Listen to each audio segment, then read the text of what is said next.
अस्सलाम वालेकुम व्यूअर्स, आप देख रहे हैं दुआ बर्ड 007। मैं हूं इरफान अहमद। मेरे साथ मौजूद हैं हारिस भाई और माशाल्लाह फयाज भाई भी साथ मौजूद हैं। आज हम बहुत अहम टॉपिक पे बात करेंगे, बर्ड हॉबी को किस तरह से प्रमोट किया जाए, किस तरह से इसकी देखभाल।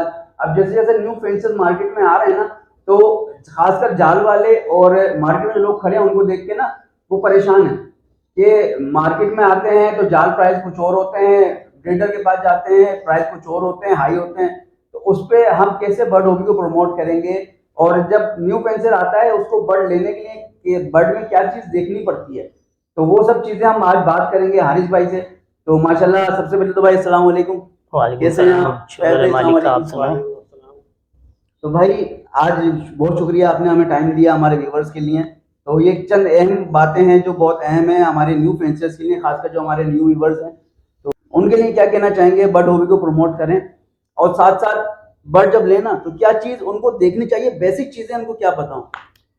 पहले तो मैं सबसे पहले ये बात कहना चाहूँगा, ये जो जाल वाले हैं ना, इनका काम सिर्फ और सिर्फ माल लेना है। सही। ठीक है, ये जो दूसरे यूट्यूबर हजरात जो सुबह सुबह जो जाल रेट निकाल के लोगों को, आवाम को दे रहे होते हैं ना, तो कभी भी इसमें इन्होंने ये नहीं कहा कि हम लेते इतने का है और देते इतने का है। सही। ठीक है, तो ये जितने भी न्यू फेंसियर है ना, इनको समझ में एक चीज़ तो आनी चाहिए कि यार वो सिर्फ लेते हैं, कभी भी आपको इस रेट पे देंगे नहीं। इस रेट पे क्या, आप कहोगे ना उनके 50 रुपये पर ले लो, 100 रुपये पर ले लो, उसमें भी वो राजी नहीं होते। तो जाल का जो रेट है ना, सिर्फ वो लेने का होता है और उनके अपने के लिए होता है, बिल्कुल। वो आवाम के लिए नहीं है, उसके अंदर कुछ भी नहीं है। अब लोग ये बोलते हैं यार जाल पे इतने का चल रहा है, पर जाल वाले से कोई लेके तो दिखाए उस रेट पे। एक एक चीज है, जैसे 500 का बजरी ले रहे हैं बड़ा, एक मिसाल है, तो अगर वो बजरी 500 का ले रहे हैं, आप जाकर उनको 520 550 का लेके दिखाएं, आपको मना कर देंगे, वो नहीं देंगे। तो जाल वाले का मार्केट से का कोई हिसाब ही नहीं है। अब लोग जो है ना, लोग डिसाइड हो जाते हैं, लोग डिसाइड हो जाते हैं कि यार जाल का रेट यूं हो रहा है, जाल का रेट यूं हो रहा है। हालांकि जाल पे कोई भी बेचने के लिए तैयार नहीं होता, बस मजबूरी में जाता है इंसान। तो कोशिश करें, जो आपके पास बर्ड है ना, पहली तो ऐसा बर्ड रखें जिसको पैसे बेचे तो आपको 2 पैसे का फायदा हो। सबसे पहली चीज तो ये है कि आप देखें, दाना बहुत महंगा है। सही। दाना इतना महंगा है कि अगर आप बेचने के बाद उठाकर वो बर्ड लेकर जाल वाले को देते हैं ना, तो मेरे हिसाब से आप उसमें कुछ भी नहीं कमा सकते हैं। आपका सिर्फ और सिर्फ दाने का निकल जाए, यही बहुत बड़ी बात है। तो काम ऐसे बर्ड पे करें कि आपको 2 पैसे मिले, और कोशिश करें न्यू फेंसियर के साथ काम करें, मार्केट में खड़े हों, टाइम दें। सबका बर्ड बिकता है, मैंने मार्केट में ऐसे लोगों को जानता हूँ जिनका काम ही यही है, खरीद और फरोख्त करना। अब जब वो खरीद रहे हैं तो बेचते भी तो है ना, वो जाल वालों को थोड़ी देते हैं, वो खड़े रहते हैं बेचते हैं, सबका माल बिकता है। पर थोड़ा सा टाइम लगता है, सब्र की जरूरत है। आप खड़े तो हो, आने के बाद मैंने ऐसे भी लोगों को देखा है जो 10 मिनट मुश्किल से खड़े होते हैं, वो बोलते हैं यार हमारा बर्ड नहीं बिक रहा। नहीं, ऐसा नहीं होता। और आज तो इतनी फैसिलिटीज हैं, फेसबुक पे आपका बर्ड बिक जाता है, और व्हाट्सएप में इतने सारे ग्रुप हैं, वहां पर भी आपका बर्ड बिक जाता है।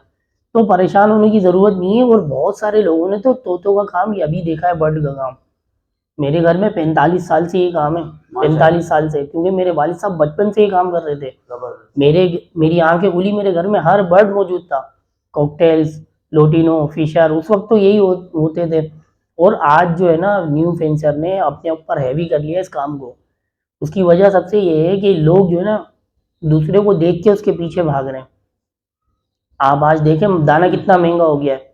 इस महंगे होने की वजूहत भी यही है कि आज दाने के अंदर पता नहीं क्या क्या मिक्स करके दे रहे हैं। हालांकि एक टाइम था, मैंने तो सिर्फ यही देखा, मेरे अब्बू जो है सिर्फ और सिर्फ बाजरे पे पालते थे, और बाजरे पे भी ब्रीड आती थी, और ब्रीड अच्छी खासी आती थी। अब मुझे पता है, इतना सारा मिक्स सीड देने के बाद कि 8-10 बच्चे निकल रहे हैं, किसी के पास नहीं निकल रहे हैं। बात तो वही है। तो आप अपने बर्ड को वो दाना खिलाएं जो आप अफोर्ड कर सक रहे हैं, किसी के पीछे नहीं भागें। बर्ड को भूख लगेगी, दाना खाएगा, थोड़ा अच्छा दाना दें, पर ये कि आप अच्छी क्वालिटी का बाजरा दें, मोटी कंगनी दें। इस 2 चीज के ऊपर भी आपका बर्ड ब्रीड कर सकता है। और लोगों के अभी भी लोग ऐसे हैं जो कर रहे हैं, ठीक है ना। अब लोग महंगी महंगी दवाइयों के पीछे भाग रहे हैं, उस वक्त कुछ भी नहीं होता था। जब मेरे अब्बू काम करते थे ना ये सब बर्ड का, सिर्फ और सिर्फ एक आती थी विटासोल सुपर, इसके अलावा कोई मार्केट में भी नहीं थी, कुछ भी नहीं था इसके अलावा। और लोग यही इस्तेमाल करते थे, उससे ब्रीड भी आती थी, सब कुछ आती थी। आज लोग पता नहीं किन किन दवाओं के पीछे भाग रहे हैं। वो ब्रीड फिर भी उनके घरों पे नहीं है। आप बॉक्स खोल के देखो, आपको पता चलेगा हर वीडियो के अंदर 2 बच्चे 3 बच्चे, ठीक है ना। तो फिर फायदा क्या इतनी सारी महंगी चीजें देने का। आप बर्ड को उस तरीके से लेके चलो जो जिस तरीके से वो आपको दे भी, रिटर्न भी दे। अब लोगों ने हेवी कर लिया है, ऐसा नहीं करना चाहिए ना। इसमें जब न्यू फेंसियर बर्ड लेता है तो उसको उस बर्ड में क्या क्या चीजें देखनी पड़ती हैं कि वो ज्यादा नुकसान ना उठाए? सबसे पहले जो है ना, सबसे पहला काम करे, देखो न्यू फेंसियर जो है ना, आजकल मैंने ये देखा है कि वो भागता है बड़े बर्ड के पीछे, ठीक है। सबसे बड़ा नुकसान जो उठाता है ना, वो वहां उठाता है। अब पहली चीज तो ये है कि सब न्यू फेंसियर के लिए कि अगर कोई काम चालू कर रहा है ना, तो वो पट्ठों से काम चालू करे। क्योंकि देखिए मेरे घर में बर्ड लगे हुए, मैं नहीं बेचूंगा, क्यों बेचूंगा, अच्छी ब्रीड कर रहे हैं, दूसरे पेयर हैं सस्ते वाले सब लगे हुए, अल्लाह का शुक्र है। पर क्या है, सब ब्रीड कर रहे हैं, फॉस्टिंग भी करवा रहा हूँ, फॉस्टिंग भी अच्छे कर रहे हैं, मैं नहीं बेचूंगा। उस वक्त बेचूंगा बड़ा बर्ड, या उसमें कोई मसला होगा या कोई मजबूरी होगी मुझे कि खाली करना है या ऐसा वैसा, तब बेचूंगा ना। मैं क्यों बेचूंगा। और लोग क्या चाहते हैं कि मैं 8 बर्ड लूँ, 1 महीने में वो ब्रीड कर जाए, अगले महीने मेरे पैसे। इस लालच के चक्कर में ना बहुत सारे न्यू फेंसियर जो है ना वो दब जाते हैं, वो आगे नहीं बढ़ पाते। सबसे बड़ी वजूहत ये है। तो जहां से भी बर्ड लेना कोशिश करें पट्टे लें। और आप अगर अल्बाइनो या क्रीमिनो कुछ ऐसे बर्ड लगा रहे हैं तो कोशिश करें भाई 1000 रुपये 500 रुपये ऊपर दे दें, डीएनए के साथ बर्ड ले लें, उसमें आपको परेशानी भी नहीं होगी। और इसमें कुछ अच्छी चीजें हो जाती, किसी एक अच्छे ब्रीडर को पकड़ लें और उसको दिखा भी लें बर्ड, या उसी से ले लें ताकि उसकी सारी चीजें देख लें, ताकि बर्ड बीमार ना हो, सीप सूखले वगैरह में ना हो। मेन चीज तो यही होती है ना जी। और बड़ी सब चीज यही होती है, बर्ड की आइज देखनी है, सूखड़ा देखना है, चेचक में तो नहीं है, ये सब चीजों को देखते हुए। और पता है कि मैं तो ये कहूंगा कि न्यू फेंसियर को चाहिए बर्ड ना शेड, किसी के शेड पे जाए, वहां से देख कर ले बर्ड, ठीक है ना। अब ब्रोकर भी बहुत सारे हैं मार्केट में, मैं किसी की बुराई नहीं कर रहा, सबके काम है अपने। सही। पर बात ये है कि देखिए ब्रोकर किसके घर से लेकर आया आपको नहीं पता। अब आपको जो 2 पट्टे दे रहा है वो क्या सिबलिंग है, क्या है, वो भी किसी को नहीं पता। भले से वो आपको डीएनए के साथ भी दे देगा, आपको तो मालूम ही नहीं है उसकी हिस्ट्री, आप उठा के लिया। अच्छा, कहीं पर ऐसा भी होता है बहुत सारी जगहों पर कि यार आजकल जैसे अभी दोबारा चालू हुई है चेचक की बीमारी, ठीक है। अब एक बात है, जैसे मेरे घर में आ जाती है चेचक, तो मैं तो डरूंगा ना यार, मैं लोगों को नहीं दूंगा, मैं क्या करूंगा, किसी ब्रोकर को बुला के उसके हवाले कर दूंगा, वो लमसम में मुझे पैसे दे जाएगा, फिर लोग उससे लेते रहेंगे। फिर क्या होगा, किसी के घर से बर्ड उठा के लेकर आए, वो उसमें वायरस है, उसको तो पता नहीं है, आहिस्ता आहिस्ता उसके घर के अंदर भी वायरस आएगा, उसका शौक भी खराब हो जाएगा, यही होगा 2-4 महीने में समेट के बंद हो जाएगा। तो सही। तो इसमें अभी मैं एक चीज देख रहा था, एक यूट्यूबर भाई हैं हमारे, तो वो लालू खेत में गए लोगों के पास जो ब्रीडर खड़े होते हैं, तो उनसे बोल रहे हैं अभी 12 बजे पहुंचे वो, उन्होंने बोला यार अभी आपका परिंदा सुबह से कितना बिका? बोलते यार मैंने एक ही बेचा है अभी। तो बोले देखें आप जाल बाइकआउट कर रहे हैं, जाल वालों को माल नहीं दे रहे, आपका सिर्फ एक परिंदा बिका है। मतलब मैंने जो फोकस था ना वो मैंने नोट किया कि वो हर ब्रीडर को पकड़ के ये बोलना चाह रहे हैं आप जाल बाइकआउट कर रहे हो, इसमें आपका नुकसान है, आपका बर्ड नहीं बिक रहा। अगर हम कोई दुकान खोलते हैं, दुकान पे अगर हमारा कोई माल एक दिन में नहीं बिकता, दूसरे दिन बिकता है, तीसरे दिन बिकता है, चौथे दिन नहीं बिकता, तो क्या हम दुकान बंद कर दें? वो ये लोगों को बावर करा रहे हैं कि जाल वाला ही सब कुछ है।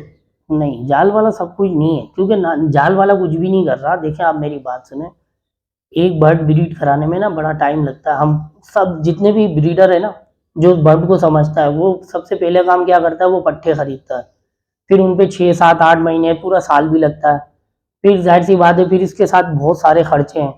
सब कुछ कर कराने के बाद जब ब्रीड आती है तो इंसान का दिल नहीं दुखेगा जाके उठा के जाल वालों को दे, क्योंकि जाल वालों को कोई वो ही नहीं है। क्योंकि जाल वाले जो चलते हैं ना, वो इस मार्केट के ऊपर चलते हैं कि मार्केट में देखते हैं माल भरा हुआ है तो वो रेट फौरन नीचे कर देते हैं, ठीक है।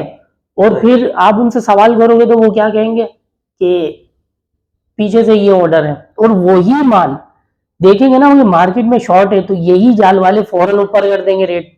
तो रेट तो पीछे से नहीं हुआ ना, वो तो उनके हाथ में हुआ। तो बात तो यही है ना। तो ये जो हमेशा जो लोगों को जो ट्रॉफियां दे रहे हैं ना कि यार इस तरीके से इस तरीके से, ये सब बेकार की बात है। क्योंकि मैं तो सिर्फ एक चीज जानता हूँ, देखें पूरे पाकिस्तान में महंगाई बढ़ गई है, हर चीज महंगी हो गई, दाने का रेट भी महंगा हो गया। आप कुछ खाने पीने का सामान भी बाहर लेते हैं तो उस पर भी 3-4 गुना बढ़ चुकी है हर चीज। और जब डॉलर 90 का था ना, ये 700-800 का बजरी जा रहा था, 1100-1200 की फिंच जा रही थी, आज 300 के करीब का हो गया। तो 3 गुना ऊपर जाना चाहिए था, अभी तक क्यों नहीं गया? ये लोगों को सोचना चाहिए ना, लोगों को पता ही नहीं है। मसला ये है, हमारे यहाँ चेकिंग बैलेंस नहीं है, वरना हमारे यहाँ अगर भी कोई ऐसी टीम होती जो इनके सर पे खड़ी होती, हाँ। जैसे बाहर होते हैं दुकानों पर चिकन बेच रहे हैं, कोई क्या बेच रहा है, उनकी टीमें होती है ना, चेक बिल्कुल। करती हैं कि अगर ये ज्यादा रेट लगा रहा है तो उसके पास जाके उसको जुर्माना भी करती है, उसको पकड़ती है, उससे पूछती भी है। इनके पीछे कोई है नहीं, अगर कोई इनके पीछे खड़ा हो, इनसे पूछे ना, तो ये नहीं कर पाएंगे, ये ऐसा नहीं कर सकते क्योंकि चेकिंग बैलेंस नहीं है। अच्छा, ये जाल वाले सिर्फ कराची में भी हैं, कराची में है या पंजाब वगैरह लाहौर में भी, हैदराबाद में भी होते हैं? ये सब जगह होते हैं जाल वाले, जाहिर सी बात है। देखें, ये अभी शौक जो है ना, पहले एक टाइम था कि कराची में बहुत ज्यादा था और दूसरी जगहों पे कम था, पर अब आप लाहौर में दूसरी जगहों पर भी देखें तो खरीदार वहां पर भी है, तो वहां पर भी छोटे बड़े बर्ड सारे ब्रीड होते हैं, उनसे भी माल लिया जाता है। अब इनके आपस में कनेक्शन है, जाहिर सी बात है जाल वाला तो एक्सपोर्ट नहीं करता, जाल वाला भी खरीदता है किसी और के लिए, ठीक है ना। सही सही। अब वहां से वो बोलते हैं कि हमें इतना बर्ड चाहिए, इतना बर्ड चाहिए, इस रेट में चाहिए, वो उनकी आपस की डीलिंग है जो होती है। तो फिर ये जो एक्सपोर्ट होता है ना, वो एक्सपोर्टर ही करता है।